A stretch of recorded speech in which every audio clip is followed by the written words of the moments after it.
This time on the Prop Master, we finally get around to putting on that first coat of primer. Well, there is one last thing we have to do first. Wow, sounds just like my fraternity pledgeship all over again.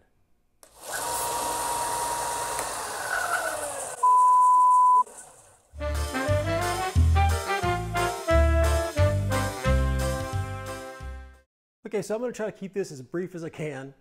I know this video is a long time coming.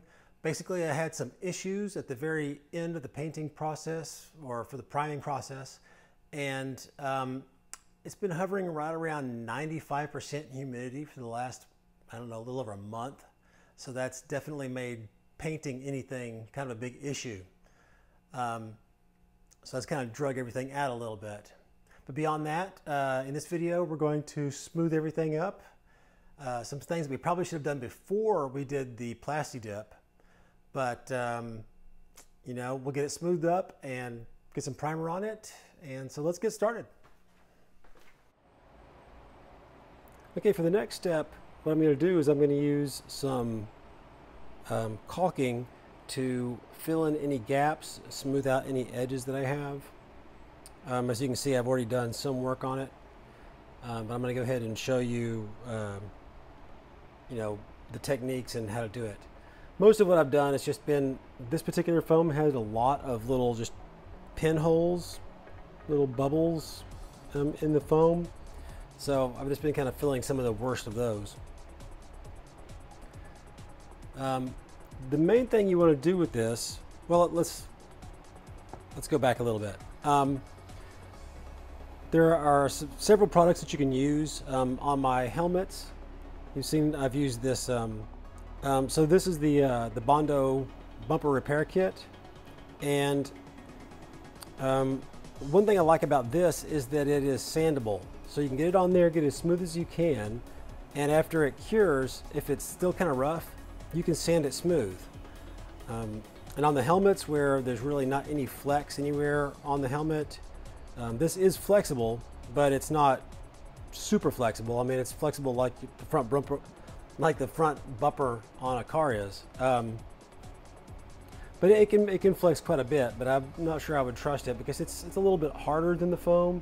So I'm not sure it's going to flex the way the foam is going to flex. So it's ideal for the helmets, but I'm not sure it's really the best thing here. Plus, it's kind of expensive for the amount that you get. But if you are doing something somewhere where you want it to be really strong and very smooth, that works pretty well. The industry standard, so to say, is this DAP Quick Seal. It's great stuff. The only disadvantage you have with it is that it's not sandable. So you put it on and then you dip your finger in some water and get it as smooth as you can. And when it dries, that's the way it's going to be. Although you can just do it again. You can keep doing it until you get it as smooth as you want. I have in the past used this Fast Dry, also from DAP. I haven't found that it's got any problems yet so far. It seems to work quite well. It does have the advantage that it's spray paintable immediately, and you can paint it in 20 minutes with, you know, brushes if you want to. Whereas the Quick Seal, you have to wait an hour or 2 hours. I can't remember. I'll check up on that. I think it's an hour before you can paint it. But this is what I'll be using today because I'm in no great hurry. And, you know, I know it's going to work really well. It's more flexible than the bumper repair kit is. So I know that no matter what I do with this foam as far as bending it, this isn't going to break loose or anything like that. So what I'm going to use it for, if you can see it on here, if I can get this in the light, we've got some pretty jagged seams right here. That's actually pretty good. I super glued that down really good when I was putting it together. There was a little bit of a gap, and so I just put some super glue in there and held it, and it really tightened it down. But there's definitely some rough areas where these go together. Also, you can see A little bit of a line here. Now you can get away with that and it would just kind of look like a weld, but I'm going to see if I can't smooth that out. I've already done it on this side. You can use an applicator if you want to, but it's not particularly toxic, and I've just found my finger works the best. So you take a little bit,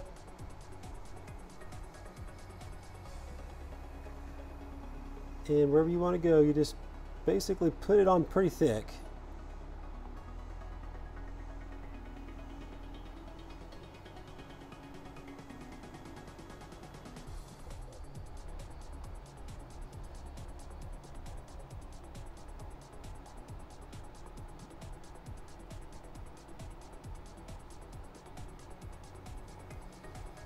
And then I'm going to wipe that off my fingers. And then I've got a cup of water right here. I'm just going to dip my finger in it for a second. And then we'll run it over there. Now, I'm not trying to remove the caulk.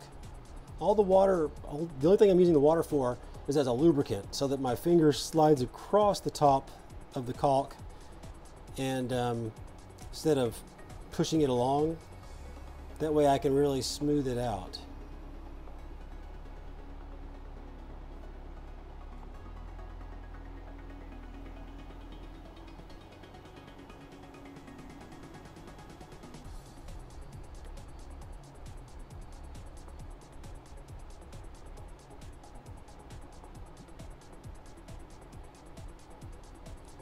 I'm doing a very light touch with this.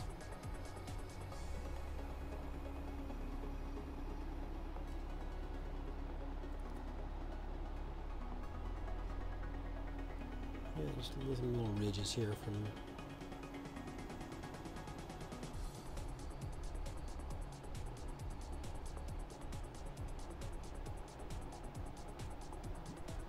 And then I'm going to take a paper towel and I'm just going to clean off some of this. I don't want it to get really near the caulk itself, but I do want to remove some of this water where it's just kind of running around everywhere.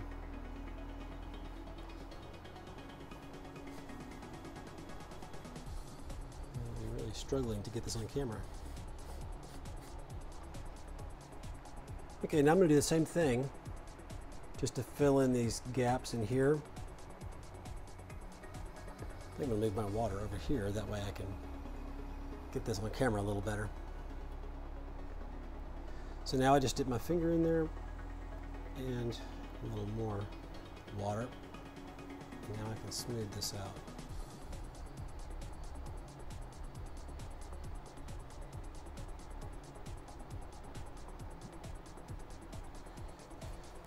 And when this dries, if it's still a little too rough or not the way I want it, I can just put some more caulk on there and do it again. Now this is Boba Fett's armor, so it doesn't have to look brand new, that's for sure.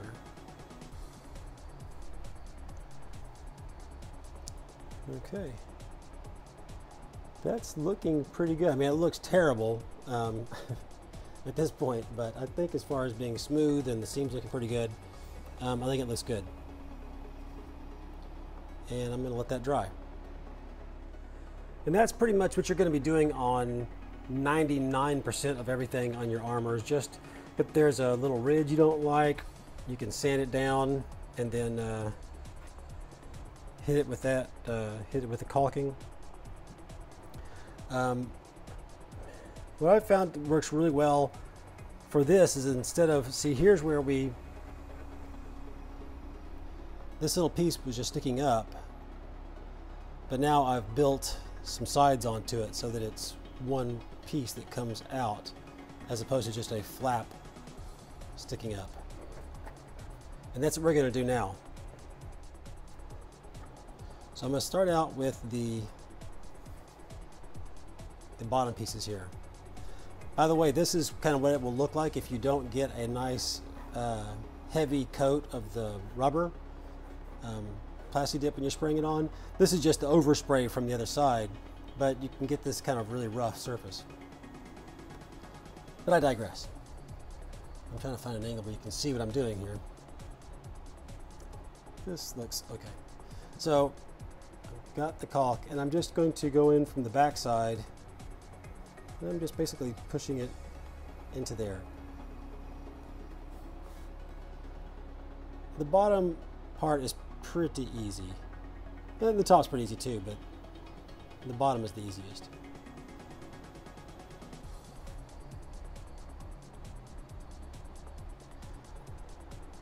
I just want to push it into there and make sure that it's nice and smooth.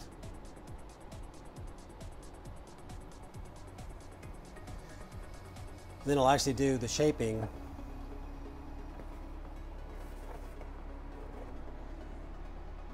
Dip my finger in the water, and I'm just going to come in here, and I just want to make everything smooth.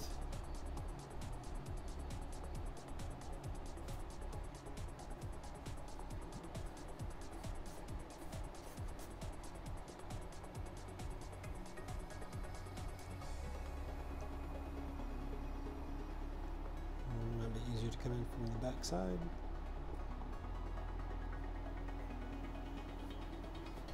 Okay, and that's pretty simple for the bottom part. The top part is harder, where we have to fill in these little, these gaps on the sides. But that's easy enough as well. Okay, so once again, I'm coming in from the back, and I'm just pushing it. Look, I just hit everything. Just like before, I'm just pushing it in.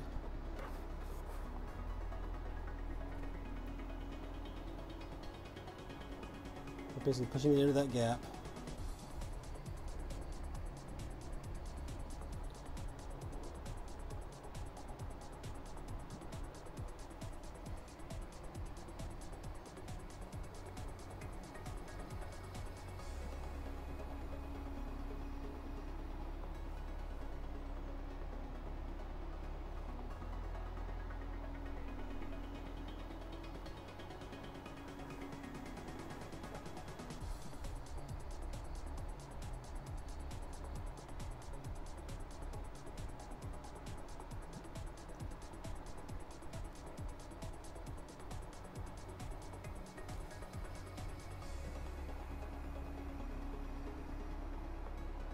This top part, you kind of need to get that in there as well, just so that it will not just fill the gap, but also be smooth.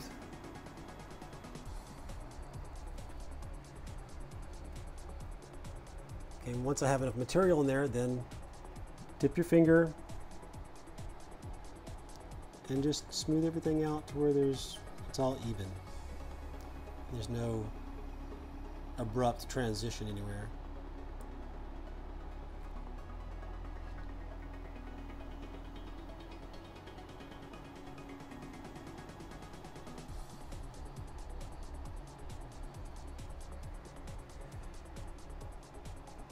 This is also when I'm going to go ahead and just kind of shape the sides here.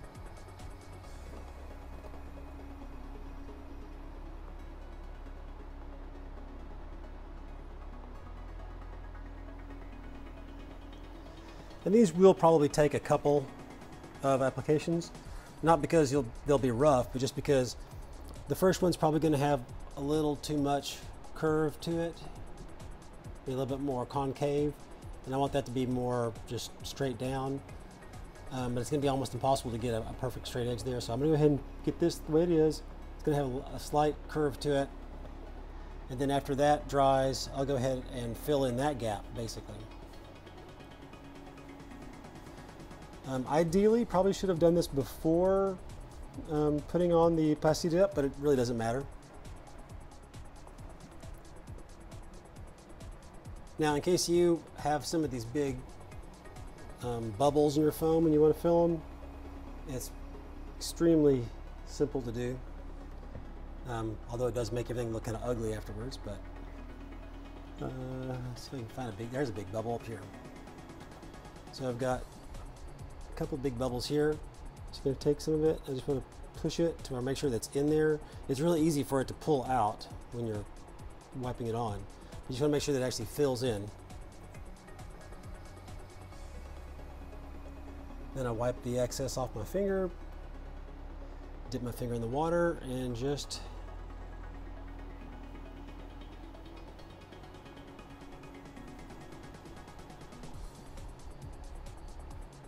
gonna feather everything out.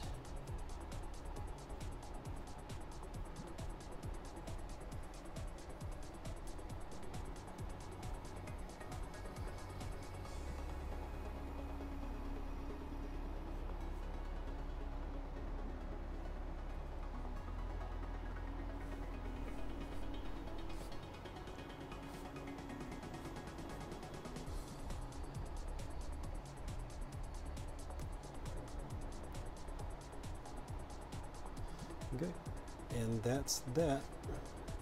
Having a really difficult time keeping this on camera. I apologize for that. Okay, now I'm just going to let that cure up, and then we'll take a look at the then we'll take a look at these parts again and do whatever we need to do on that. Okay, it's been about 2 hours, and if you were to touch this, it's still not cured. It's skimmed over, but if I were to say squeeze that, it would kind of pop, and all the inside caulk would not be fully cured. However, this is good enough for me to go ahead and put on another layer. I'm pretty happy with the way this feels. It's nice and smooth. But there's some areas in here, right at this joint, and also the same on this side, where it's still just a little bit rough. So I'm going to go ahead and put a little more on there.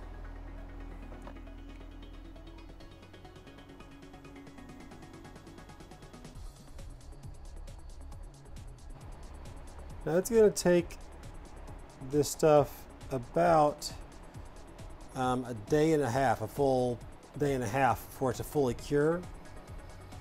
It's like 36 hours.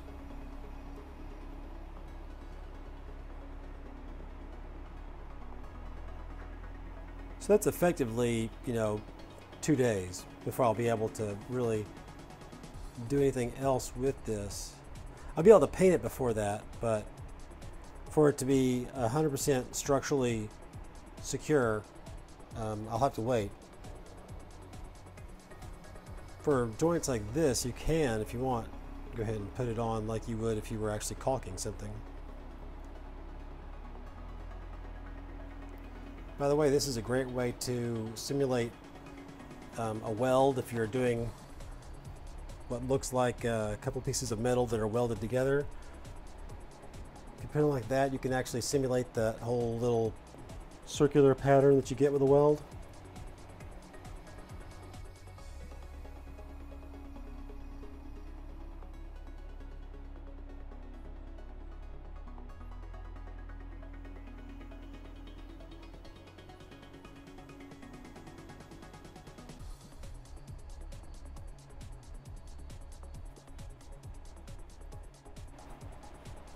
Okay, so that's good for that.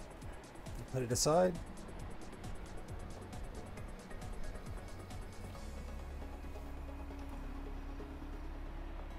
Move back over to this where we can, so it's again, basically all we're going to do is we're going to try to fill in this so that it's more of a straight edge instead of that concave.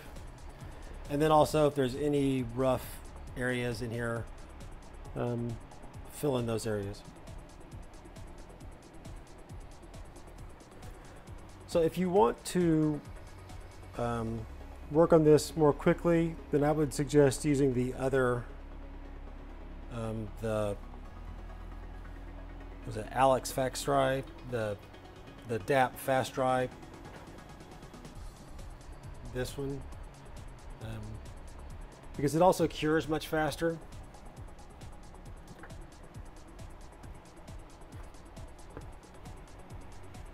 So if you get into a hurry, or dealing with a deadline, then I would suggest using that. It's just as easy to work with. I just don't have as much. Man, I can't talk. I just don't have as much experience with it, so I can't say that it works perfectly well over any period of time. However, I don't see any reason why it wouldn't work the same.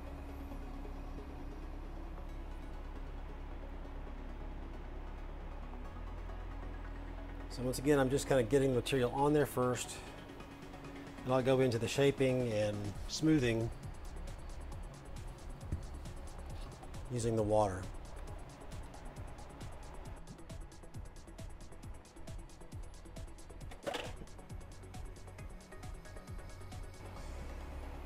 Like, that looks rough, but it's really smooth.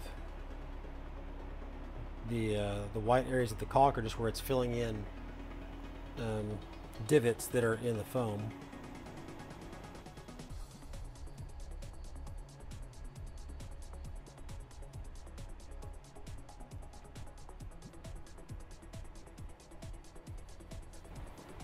Wipe off some of this area that's not really near the joints. Okay, and I like the way that looks. You can see it somewhere.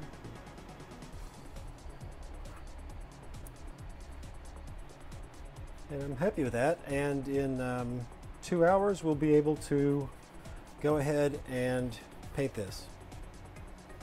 But we'll let this cure for 2 hours and then we'll be back. Okay, so while we're waiting for that quick seal to fully cure, let's go ahead and deal with the little tiny little bubble holes that are in this urethane. It's a pretty simple process. This is acrylic gesso.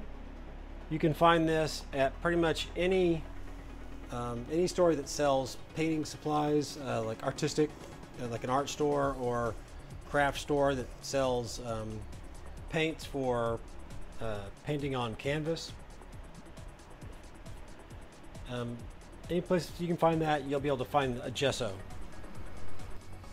And what this is usually used for is if you've got a canvas, you would thin this out with water and then apply it with usually a roller or a brush, but usually a roller. Put on several thin coats and then sand it completely smooth so you don't have that texture of a canvas when you're painting. And that's pretty much what we're going to do here. You want to stir it up really good. The difference is we're not going to thin it down with any water.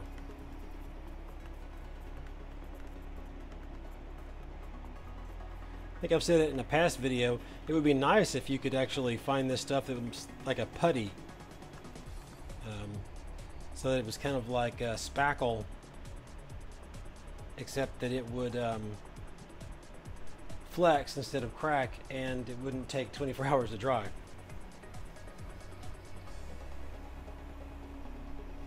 Can you see this? Just take a brush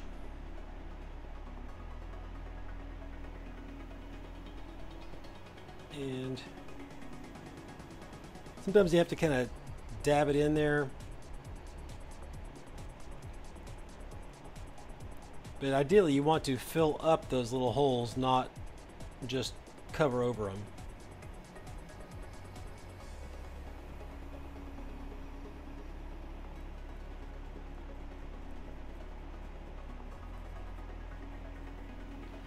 You don't need to worry about doing the whole thing, just the area that has the little holes everywhere.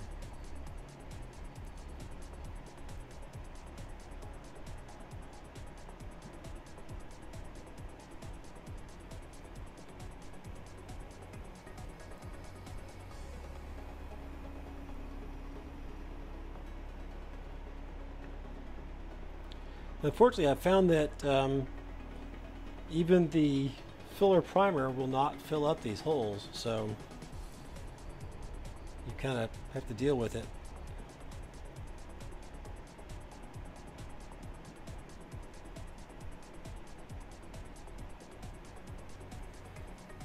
It's pretty much, if you spray this with filler primer, you just get a nice coating of filler primer with little holes in it.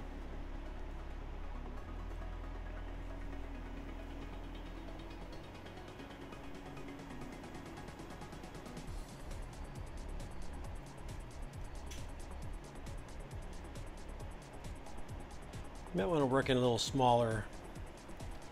You might want to work in a little bit smaller areas.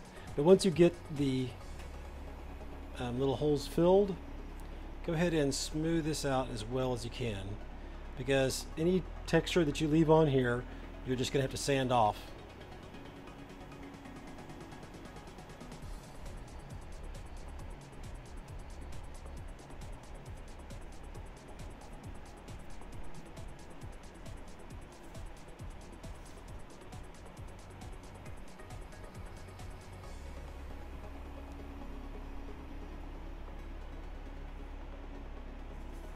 You can use a bigger brush if you want to. This is just the brush that I could find.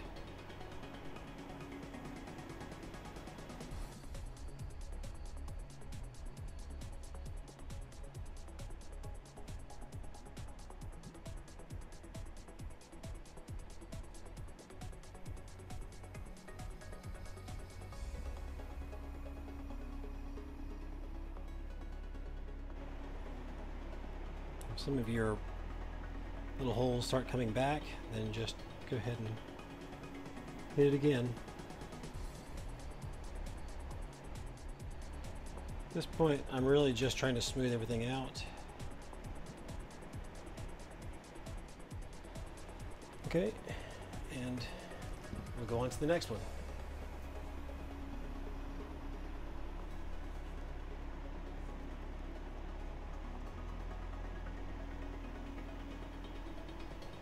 This one's luckily not as bad. Like I said before, it's I don't know exactly what's causing these little bubbles. Seems like about every third time I use the urethane, this happens. Now, I wouldn't use this to try to fill those little bubble holes that are in the foam with the other pieces. If you get something that's really flexible, then this stuff can kind of flake. But for, you know, especially it's much more flexible than the urethane is, so it can definitely deal with that. Okay. Now don't be surprised if you have to do this a couple more times. As this dries, you'll notice that the little dimples come back. We'll just put on a separate coat. Luckily, it only takes about, it depends on the conditions, but it'll be pretty much dry in 10 minutes. Just whenever it's not shiny anymore, once it's matte finish and, you know, dry to the touch, it's dry, and you can go ahead and put on a second coat. So when this dries, we'll take a look at it. In the meantime, you're going to want to go ahead and make sure you close up your container of gesso, and you want to clean this brush out with soap and water, and then we'll be back.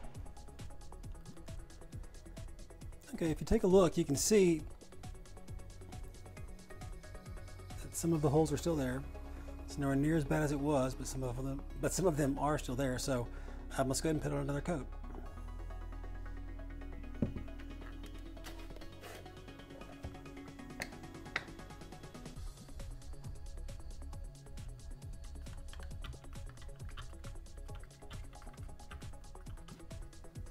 Doing the exact same thing as before.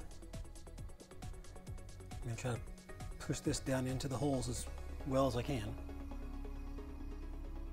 Then I'm going to smooth everything out as much as I can. Now in general, you don't want a big thick coating of this, except for, you know, where the holes are. So ideally, if you could get, you know, the holes filled and then everything else wiped off, that would be the best thing.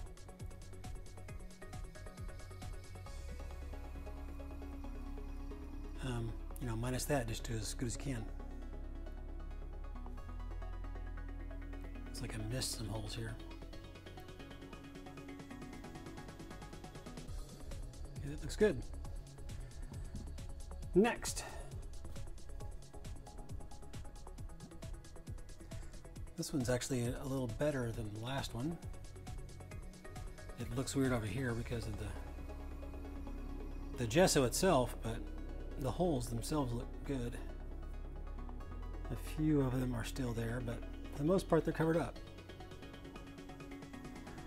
Okay, that looks pretty darn good. We'll see if it still looks that good in 10 or 15 minutes.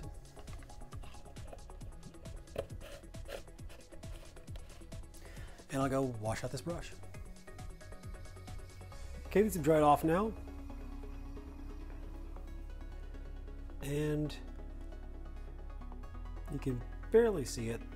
There's still some little holes. Honestly, if you sanded this, those would probably fill in and it'd be okay, but I'm gonna go ahead and put on one last third coat, and I'm pretty sure that'll take care of it.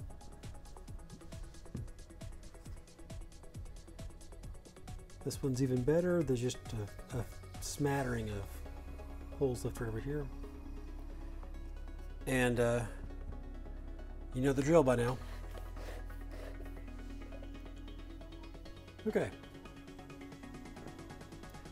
We'll let that dry, and then we'll come back and give that a light sanding.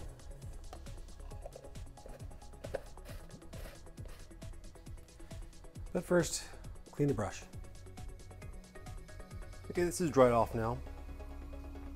If you look really closely, you might be able to see there are some extremely small, very fine little holes. And don't worry about those. Those are gonna be just fine. So what you wanna do now is take your finest sandpaper that you use for your sanding stick and just lightly, very lightly hand sand everything smooth.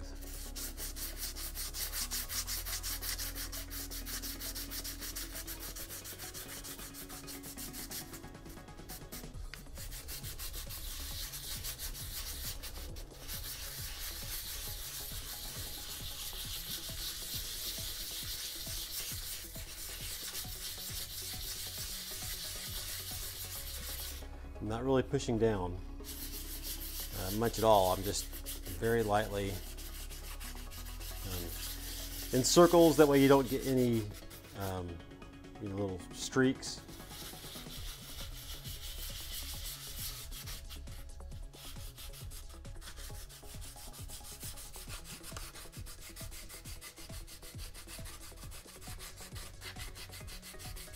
Pressing down a little bit harder on the edges just to make sure it's all feathered out good. Everything blends together.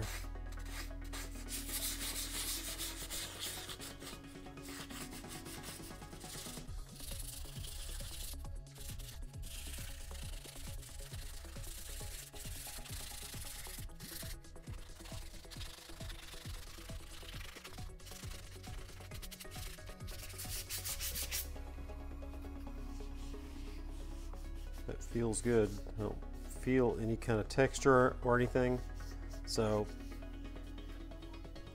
I'm going to call that ready for paint. And all those little tiny little holes are gone.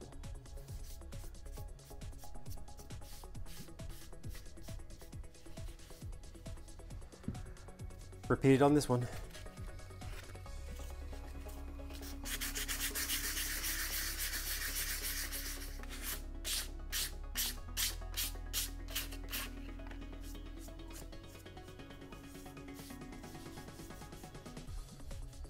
Okay, that feels smooth. And now we are finally ready to start painting. Although we probably should go take a look at the back plate again. So hey, you've reached the inevitable part of the video where I've somehow managed to lose the audio.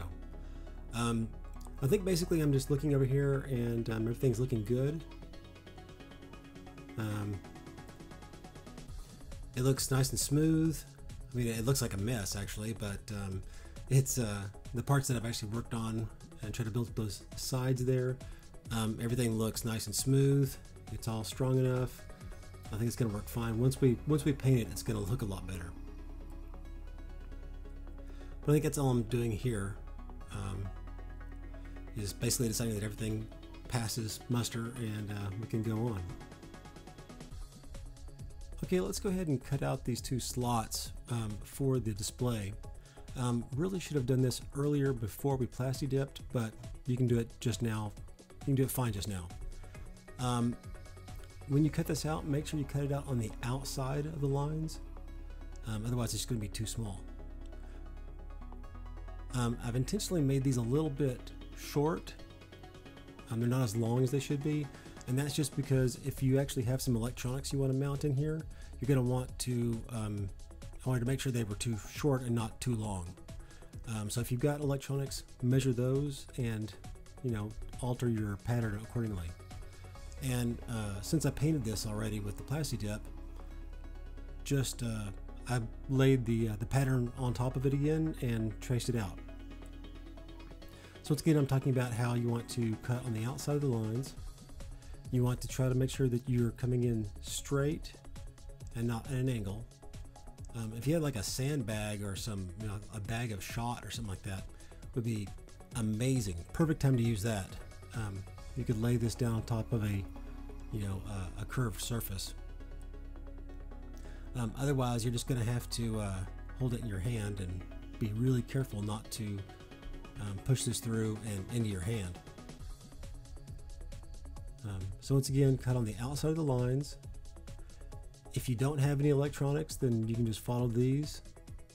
Otherwise, you're going to want to make sure that you cut these out to fit your electronics. Try not to damage them because we're going to end up using them again, once again, unless you have some electronics. So just on the outside of the line, just push it in, try to be as smooth as you can. It's, you know, not quite as important as some of the other cuts, but try to stick to the outside of the line, make it as smooth as you can, and don't cut yourself. Because it would be really easy to do that with your hand directly behind this foam. So just push straight in. Try to make as long and smooth a cuts as you can.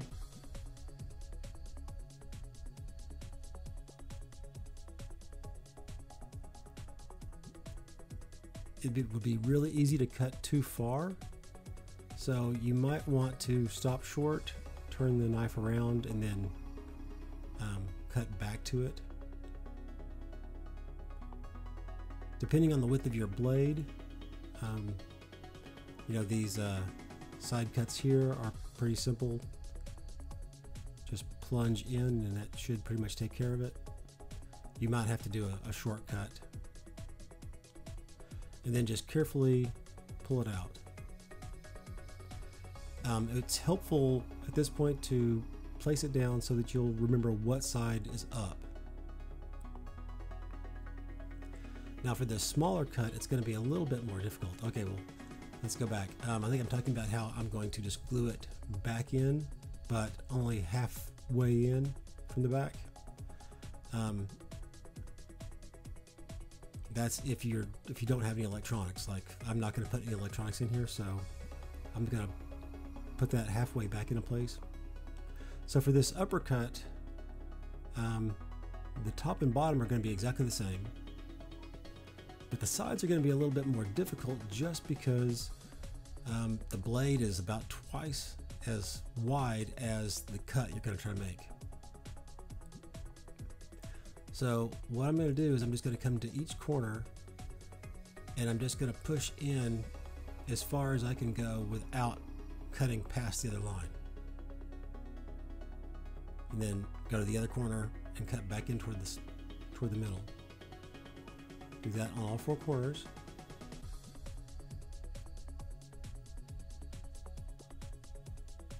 And then because we cut the top and bottom already, we're going to be able to flip this over on the back eventually. I think I'm just making sure that my top and bottom cuts go all the way to the outside edge. That way, because that's what you're going to use to see where you're cutting. And then just repeat the process on the back side, and that should give you a cut that goes all the way through. If it doesn't, you can go a little bit past the line on the back because that's not going to show. And then once again, if you don't have electronics to put back here, it's good to mark this or put it in a position so that you'll know which side is the top and which side is the bottom. I've got my gloves on. That's always a plus. I'm just going to take the super glue and I'm going to put a couple of drops on the top and on the bottom.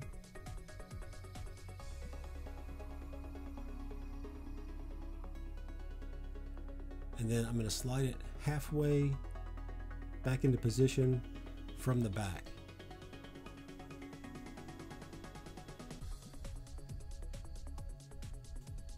That's what I'm saying. It's really helpful if you know which side is actually the top, so that it'll slide back into position really nice. Once I have it in position, I'm just going to push up from the lower cut and push down so that I can get a good contact all the way across the top and bottom. Just going to hold it for a few seconds until that glue can cure up a little bit, and once it's held in place, we can go on. Just going to repeat the process for the bottom.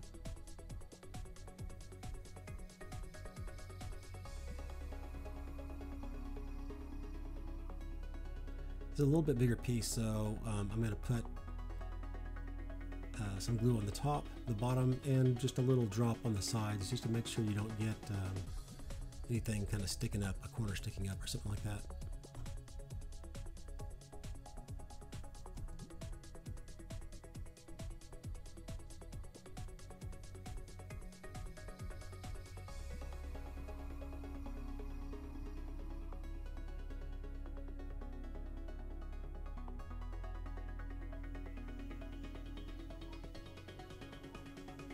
And then from the back, I just stick in one side halfway in.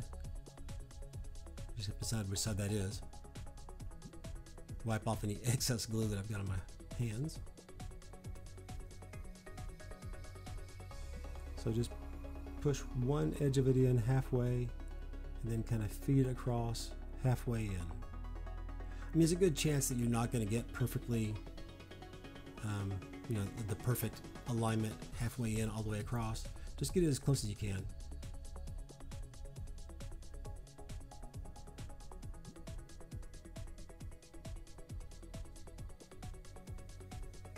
And then, just like before, we're gonna kind of squeeze the top and bottom together just to make sure that everything's got a nice snug fit all the way across. Now you can see it kind of sticks up in the back, so if you want to, you can take your Dremel and just round off those edges so they don't snag on anything. You can also, if you want to, I guess you could just sand it smooth with your sticks or with the Dremel. I want to keep it a little bit stronger. I'm not too worried about it, and that takes care of that. Okay, so now we're back to the Sintra pieces. I think I talked about how I did the damage on the Sintra pieces exactly the same way I did as the damage on the foam. All the techniques work, except for probably the tweezer method. I think you'd probably have a hard time using the tweezer method on this. Now I'm showing you what I did here, which is another method, and it's basically I'm going to show you right here with some scrap pieces. Let's imagine that little spot right there is where we're going to have the damage. This is just a piece of a broken brick. Use a rock, anything you've got that has a rough texture. And I'm basically just going to press this into the Sintra and get the rough, basically going to transfer that rough texture into the Sintra. That is the advantage of having, the Sintra being a foam as well. I'm going to take another piece of scrap. This one's just to protect the brick, which can be a little bit fragile. The one on the bottom, of course, is to protect the Sintra because it will definitely leave the imprint of the channel locks. So take some channel locks or pliers, whatever you got, and just give it a good squeeze.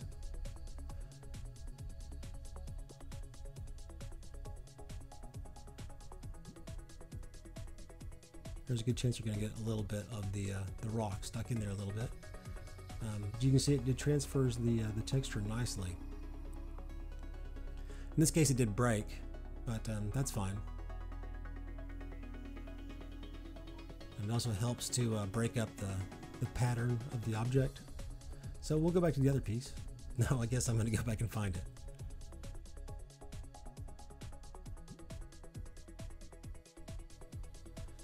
So I think what I'm showing here is just an alternate way to transfer this pattern, and that is if you lay your rock or whatever you're using on the ground and then lay your Sintra on top of it in the right position, then you can just kneel down on top of it, or you can even just step on top of it. Just make sure you're not going to leave any kind of an impression on the back side of it, or you don't want to bend it too badly.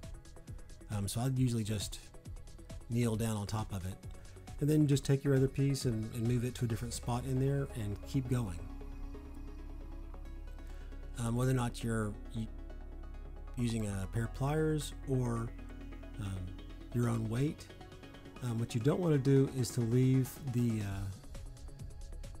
piece in the same alignment and just keep moving it around, because you'll get a really noticeable repeat of that.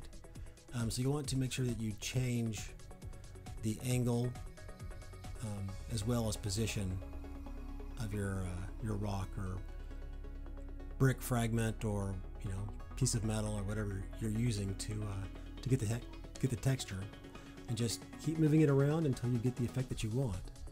Now that said, you can combine techniques, so you can use that for a while, and then if that doesn't seem like it's getting deep enough for you, or you don't like the pattern quite enough, take your razor blade or X-Acto knife or box cutter, whatever you're using, and you can go ahead and add some extra details. Maybe try to make it a little deeper in the center part. Just be careful, it's a little bit harder to work with than the foam is, so if it slips out, it's easy to stab yourself in the finger. I did this pieces exactly the same way I did with the foam, where I just cut in with the X-Acto knife, and then cut in it from an angle and pried the piece out. Now when it comes, we digress, when it comes back to cutting out these pieces for the display, you can do it the exact same way as you would with the EVA foam. You're just going to have to repeat it a lot. Just push down and cut across, and it's probably going to cut about a 32nd of an inch deep, which is not very deep for you that are using the metric system.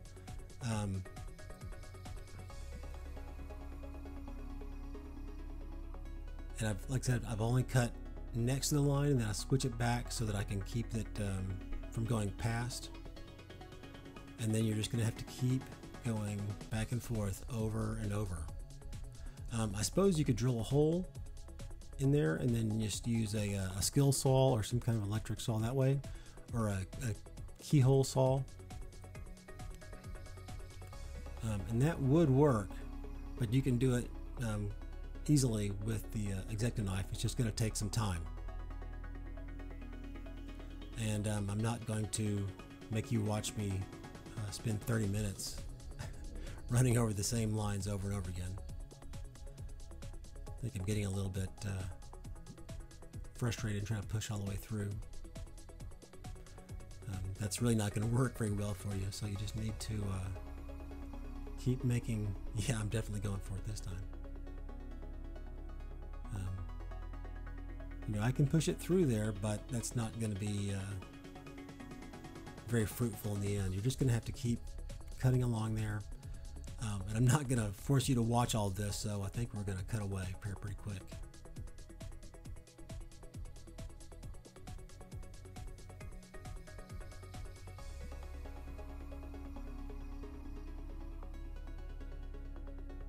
As you can see, it does, you will eventually cut all the way through. And I think I'm about to fix the problem with the audio, so we'll go back. Okay, so I've got these pieces cut out, and I pushed them back about halfway, and because of the nature of the Sintra, we're going to do things a little bit differently. Instead of gluing it and then pushing it back, I've just got it pushed back, and I'm just going to take my super glue and I'm just going to almost like put a little bead of it down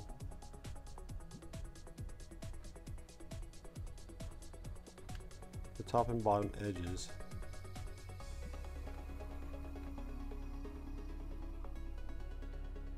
Then I'm just going to take, let me put a little in it. Then we just take a paper towel and wipe up the excess. Get a little cleaner paper towel. And the super glue actually kind of melts the surface of the Sintra and glues it extremely well. So as you can see. I did have a thought. If you did use a skill saw and drilled a hole, you're going to destroy these pieces. So you might not want to do that. You can still do it, but I guess you'll have to cut out some more pieces that you can use.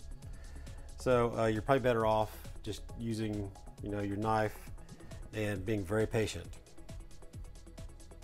One last thing you might want to do is take your knife and just put a little bit of a bevel all the way around, just so it's not a sharp edge everywhere. You might want to wait for the super glue to completely dry.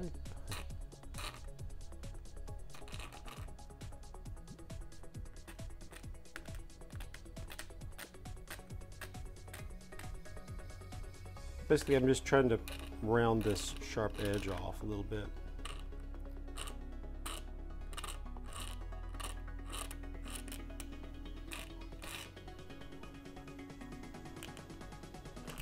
You can do this beforehand with a file, but when I was trying to do that, I ended up gouging a hole in the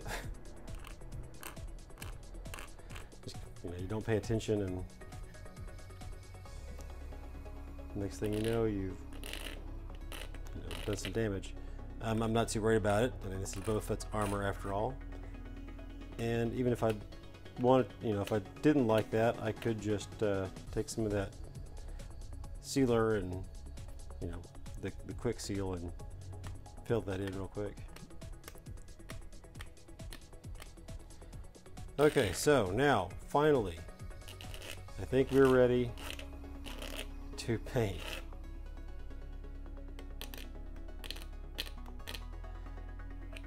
So let's do that. Okay, we are finally going to go ahead and paint the primer on here. So you'll notice that our Sintra pieces have gone ahead and joined the rest of the party at this point. I guess we can go ahead and paint those the same way. If you notice, everything's spread out a little bit more than it was the first time. I've kind of learned my lesson. The good news is we're in the open garage and there's a bit of a breeze going, so I don't really need to use the respirator. This is, not as toxic as the Plasti-Dip is. So I'm just going to use a regular paint rated dust mask, and what we'll do is we're going to put on 3 coats of this. We'll do 2 reasonably light coats and wait about 5 minutes or so. I guess that's 20 minutes. And then we'll, in between, and then we'll do 1 fairly heavy wet coat to do the last bit of the priming. Now this is a 2-in-1 product.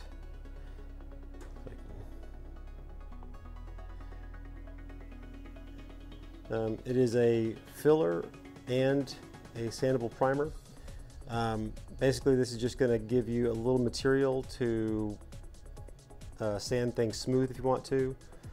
Don't necessarily have to use this on this particular product because we're not trying to get a perfectly smooth surface on anything, but it's what I have and it's going to work just fine.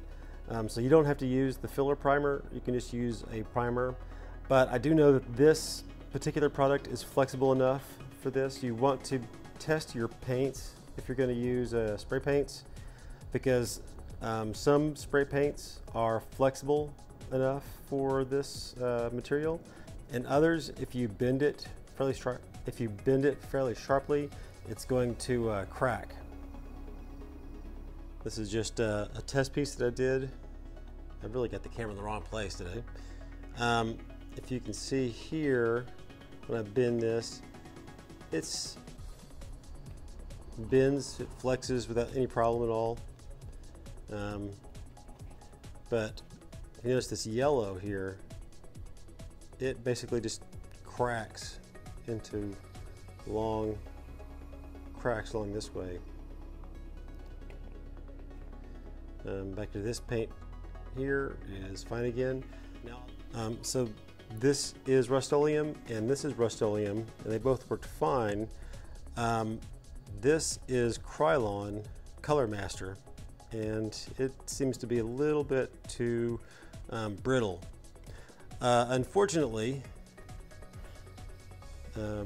this is the Krylon Color Master green that I used on the helmet, and it doesn't seem to be cracking the same way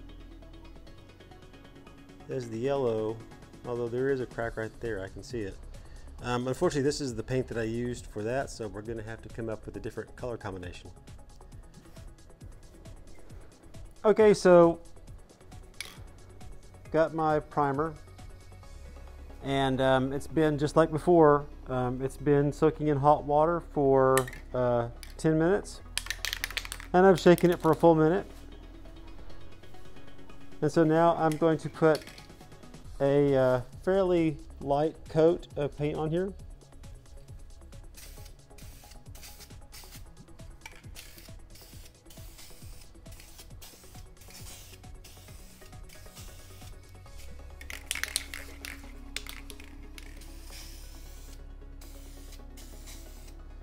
Before I get too much on there, let's do these parts first. You want to get about 8 to 10 inches away from what you're trying to spray.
Okay, so this coat is definitely not going to be opaque.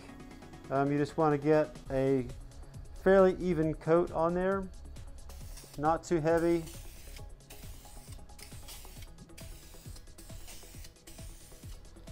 And then wait 10 minutes for that to dry. And then we'll put on a second coat.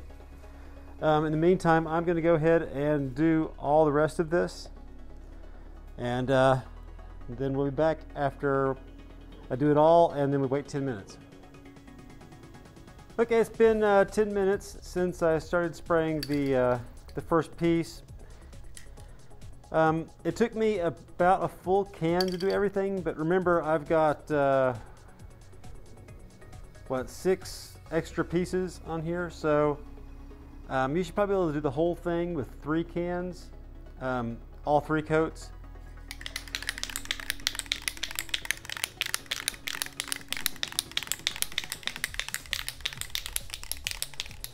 So once again, this is going to be a light coat.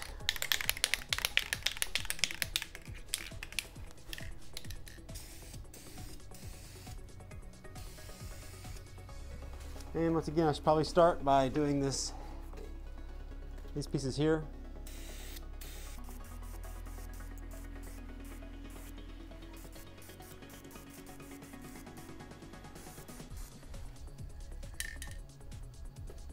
Okay.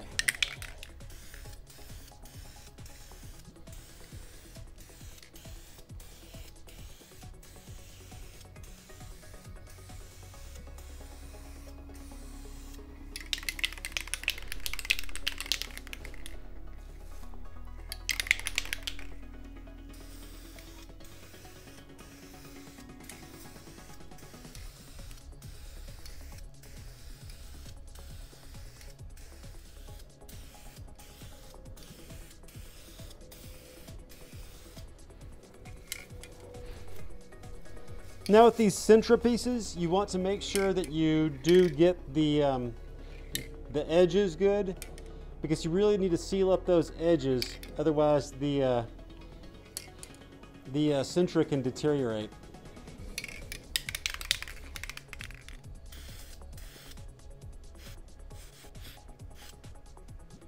So once again, we're still doing light coats.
Okay, and don't forget to go ahead and clear out the can, turning it upside down and spraying it until no paint comes out.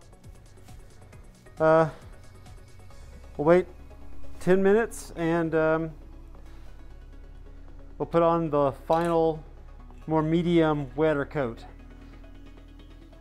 Okay, so everything's dry now and we're ready for the third layer. For this third coat, you want to make sure that you really take your time and cover everything good with a nice No longer a light coat, but more of a medium, kind of a wet looking coat. And you're going to use a lot more paint this time, but you want to make sure that you do a good job and get everything coated good.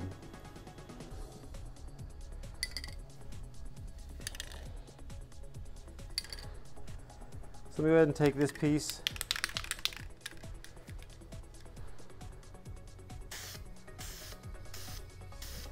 I'm really going to make sure that all the edges are well covered.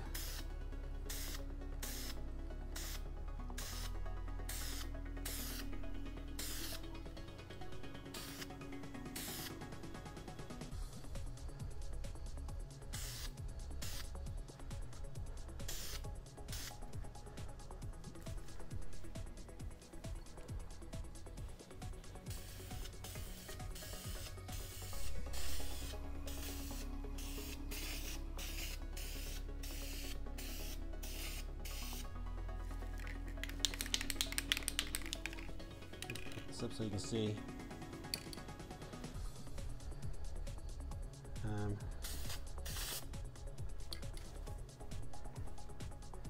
Trying to move this over so that you can actually see it. You don't need to hold this in your hand, but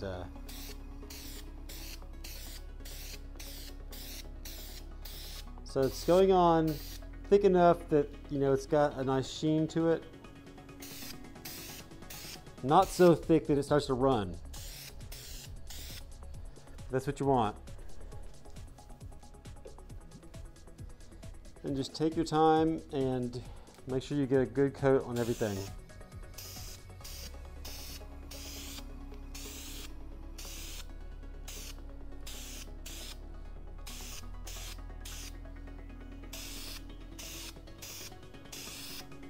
The edges really should have had a little bit better coverage than this already, but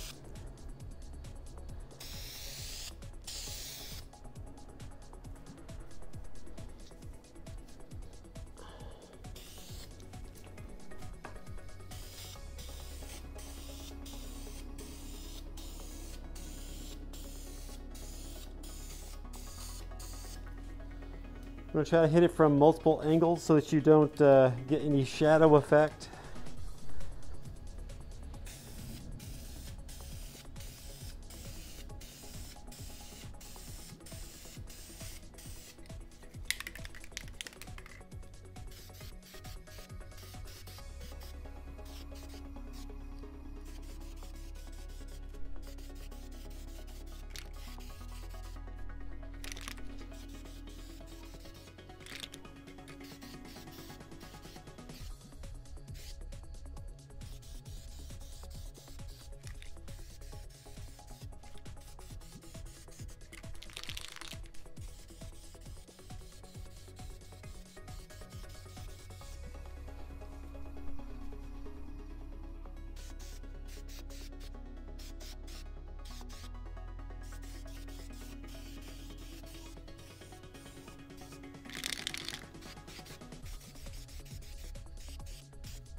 Now in general, the more horizontal you can do this, the happier it's going to be.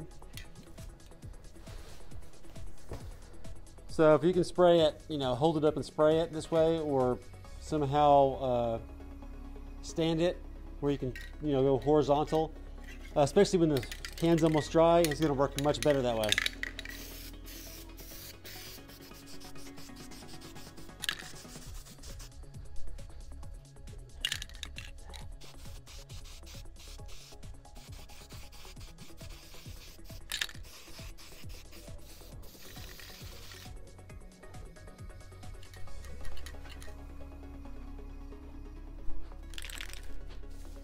Just change it over to another can.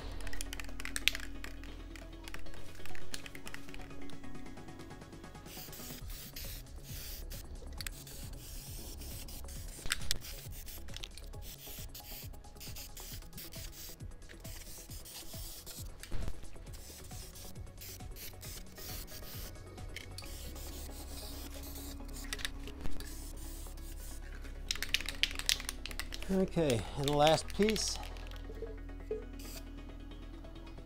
Just trying to get this underside here since it's actually visible.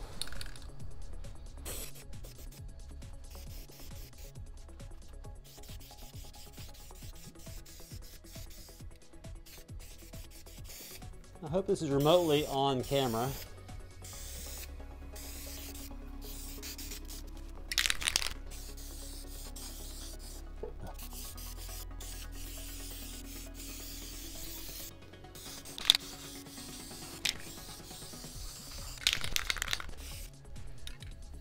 I think that's going to do it.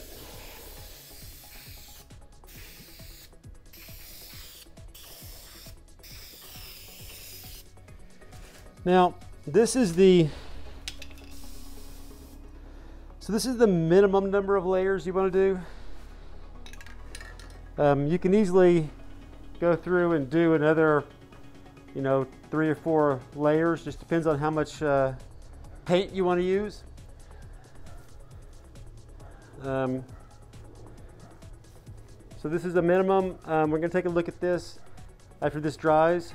So see you in 10 minutes. Okay, so quick update. I went ahead and shot everything for the videos, but after I did the editing and posted the first 2 of the series, I came back and I wanted to get a new shot of the armor for this last video, and I noticed that even though the primer that I had used was really flexible, at least after I put it on, 2 weeks or more into the process, and these parts that flex quite a bit, like the back and the back belt and the cod piece that have, you know, some very flexible parts, they were, after a couple of weeks of drying, the primer was cracking on it. So I had to sand that off. I tried priming it with a non-filler primer, and after about a week, it had started to crack as well. So I had to sand that off. So basically I've had to sand all the primer off of the more flexible pieces, which again are the you know, the cod piece, the back belt, and the back. It's not going to be a problem if you're using the Sintra, because that doesn't really flex, and so it won't be a problem. You can just use the spray paint there. Excuse me. If you're using the EVA foam, any of your parts that are particularly flexible, you're not going to be able to use at least the primers that I used. If you can find a primer and test it that stays flexible and doesn't crack even after a couple of weeks, then you can go ahead and use that. In fact, if you can find that, let me know. Otherwise, you'll need to go with a different way of priming and everything. If you see this one, I actually went ahead and put on about 4 coats of this Hex Flex Green. I just thought I'd put a base coat on.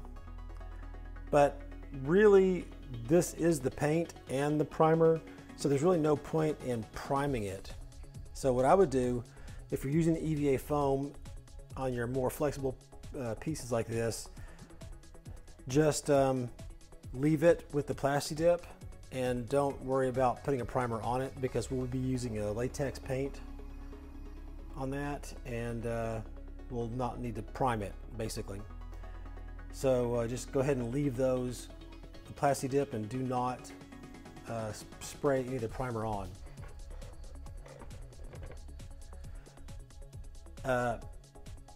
For some of the other parts of the EVA foam, like the chest pieces, they really don't flex as part of the costume so much, at least not very much. So I don't think there'll be a problem.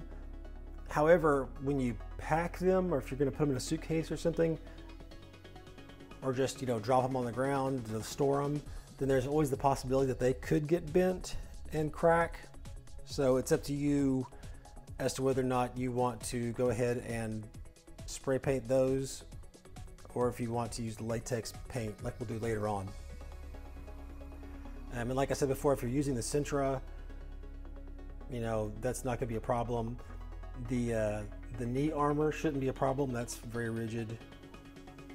Just any part that you can see is going to routinely flex quite a bit, then that you will not want to use the spray primer, and you'll want to wait later on. So just leave it Plasti Dipped, and we'll deal with that later. And there you have it. Everything's finally ready for paint. So, of course, in the next video, we're going to move away from painting and concentrate more on attaching these pieces to the flight suit and flak jacket. As always, if you have any questions or comments, just post them below and I'll do my very best to answer them. Hey, if you liked this video or found it helpful, go ahead and give it a thumbs up, and of course subscribe so you can catch all the rest of the videos, or you can even click that little bell so you'll know as soon as the next videos are posted. So until next time, thanks.